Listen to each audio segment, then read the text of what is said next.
Bonjour YouTube, c'est le Conseil du Livre. On se retrouve aujourd'hui pour une chronique express sur Fraction de Shintaro Kago, publié aux éditions Imo. Vous allez me dire de quoi peut bien parler ce manga. Tokyo est frappé par une série de meurtres. Le tueur, Kotaro Higashino, est en apparence un aimable garçon de café sans histoire, qui une fois par mois se transforme en véritable psychopathe, coupant en deux le corps des jeunes femmes qu'il rencontre. Surnommé le tronçonneur, Kotaro vit une existence des plus paisibles jusqu'au jour où des événements étranges se produisent. Peu à peu, des cadavres découpés de jeunes femmes se multiplient, sans que Kotaro y soit pour quelque chose. En parallèle à Kotaro, nous allons suivre un certain mangaka, Shintaro Keigo, un auteur prolifique dans le milieu de l'Eroguro, souhaitant changer son style et proposer des œuvres pour le grand public. A priori, il n'y a pas grand chose à voir entre ces deux individus. Pourtant, c'est ainsi que Keigo met en place son récit. Peu à peu, les deux intrigues évoluent. Un chapitre est consacré à notre jeune serial killer qui enquête pour trouver son usurpateur.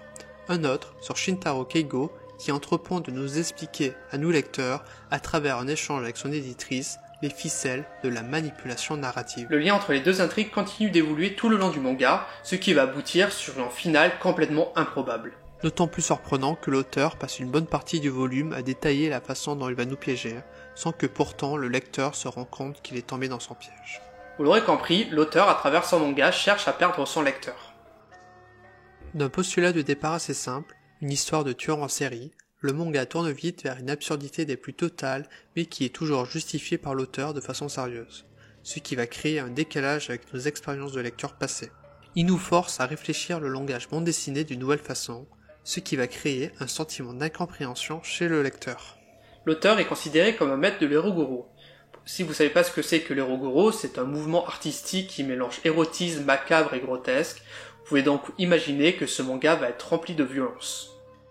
L'auteur nous présente très souvent des meurtres assez graphiques et des scènes de torture vraiment perturbantes. À la suite de Fraction, l'auteur nous propose 4 petites histoires qui sont pour le coup, à mon sens, beaucoup moins intéressantes que Fraction d'un point de vue narratif, et l'auteur a principalement misé sur le gore. Les histoires se suivent et sauront vous faire baisser le regard. Et même si on n'aime pas forcément le gore, il y a ce côté humoristique qui permet de rentrer et de rester dans l'histoire.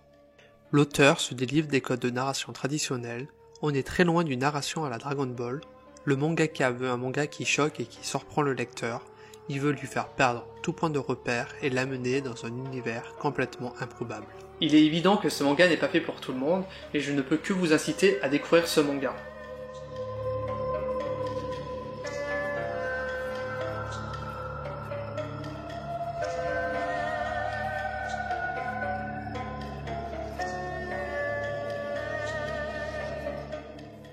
Si cette vidéo vous a plu, je vous invite à mettre un like, à vous abonner si ce n'est pas déjà fait. Vous pouvez me mettre en commentaire si vous connaissez déjà ce manga, et je serai ravi d'échanger avec vous.